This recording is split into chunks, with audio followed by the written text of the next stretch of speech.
What's up? I'm the Nature Hacker, and this is your world. So I just saw a video by DeadJack57. I really wish that DeadJack would contact me, naturehackerproducts@gmail.com. I'd like to do collaboration with him, maybe interviews, things like that, discussions. But anyway, he's talking about making diamonds, and he had a great find, and that is that diamonds were found in candle soot. So that soot that comes off the top of candles, they find diamonds in that. Just, you know, nano, very small diamonds. But what he wanted to do is create a diamond geode, and using sugar and stuff like that. I don't quite think that that's where we're going to get it from. I think we should look more at that candle soot experiment and see that, well, what it probably is these fullerenes. Basically, a diamond is a carbon with 4 bonds. You know, other things like graphite or other forms of carbon usually have 3 bonds. But what's interesting is a fullerene, instead of being sheets like graphite, you know, we know that we can convert graphite to diamonds, but it takes very high temperature and very high pressure. I'm sure there are ways to catalyze that, but I don't think we should focus on graphite because they're all flat sheets. But fullerenes are like this, so they're closer to 4 bonds. You know, if we can get a little collapse going on there, we can get 4 bonds. It is different than a nuclear fusion, but not too different. We're forming more bonds. It's a little bit easier than nuclear fusion as far as making gold and precious metals like that. So it's a little bit easier than that. But what we're looking at to do this, we're looking at a claisen rearrangement. You know, shows how to rearrange, you know, how to add carbon-carbon bonds to other carbons. So that's what we need to do. Right now we have 3 bonds in the carbon. We need to add another bond to the carbon. So the way that we do that, the claisen rearrangement, which is, you know, kind of what we're talking about here, really requires a polar solvent to help it. So obviously we need steam, and that's how it's happening in candles. How candles produce diamonds is steam catalyzing a rearrangement in fullerenes to give to go from 3 bonds to 4 bonds. So that's what's happening there. But how can we optimize this even more? You know, instead of just steam and fullerenes, well, maybe what we can do is, well, first of all, we have to create fullerenes from carbon, and the 2 best ways to do that are arc, like an electric arc, or a combustion method. So the arc method and the combustion method. So if we want to go straight from carbon to diamond, we're going to need to first convert it to fullerenes, and then react the fullerenes, you know, probably with heat.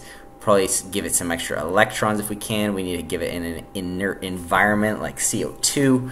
That also supports the geology of diamonds, which are typically found in high potassium rocks that have a lot of CO2 in them. So the CO2 is kind of the non-oxidizing environment that's required for carbon or for diamonds to be created. So we need a non-oxidizing environment. We need water vapor, high temperatures. Ideally, we need some electron/photons. You know, I've talked before that photons are just evaporated electrons.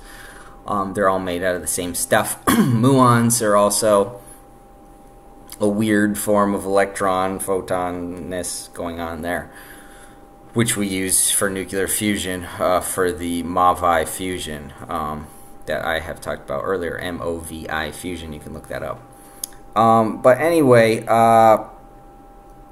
so what should we do? Well, we want to get that going on. I think really what's happening is we could also be getting just, well, we need carbon, obviously.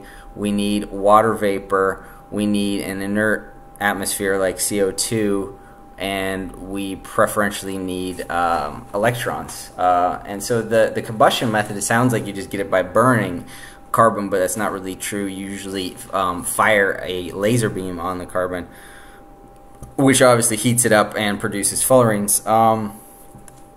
But the interesting thing here is light. We have photons. Photons are reducing agents. So really, to go from flat sheets of carbon to basically what's creating extra bonds here. You know, you have these bonds, but you're creating more bonds to get it to collapse into a fullerene. So you need some reducing agent, and that is potentially light.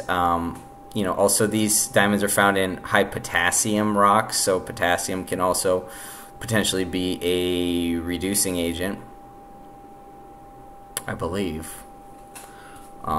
So anyway, yeah, they're found with potassium and CO2, so we know that, you know, an alkaline, potassium alkaline, and they're not found in sodium-containing rocks typically. So we need a potassium alkaline.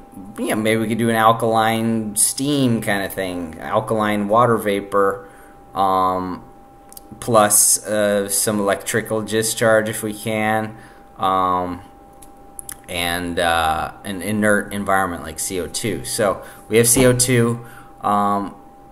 Hit some carbon with electricity or light, you know, like a magnifying glass, producing, you know, and when it burns, it also produces CO2. So, you know, it's kind of giving it its own atmosphere going on there.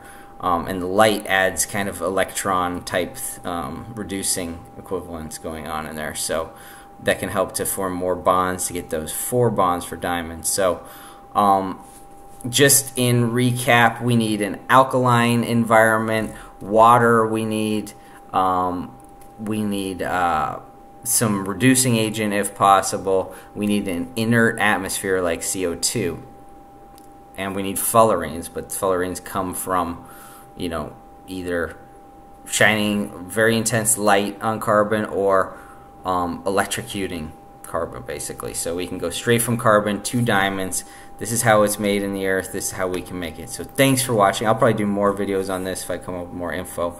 I'm not really that concerned about making diamonds. One interesting thing about diamonds is that I believe they're not very electrically conductive, but they do seem to be very heat conductive. So if you want to transfer heat without transferring electricity, then diamonds can be a great thing to use. I may have a use for that, because basically I'm making battery cells. So, and I'll get into that later with my new business and things. But yeah, so that could be good if you want electrically isolated but conduct heat away or whatnot. Then diamond might be a way to go for that. So anyway, I'll probably do more videos on diamonds as I come up with more info and I get a better grasp of it in my own mind. So thanks for watching. I am the Nature Hacker. Let's do work.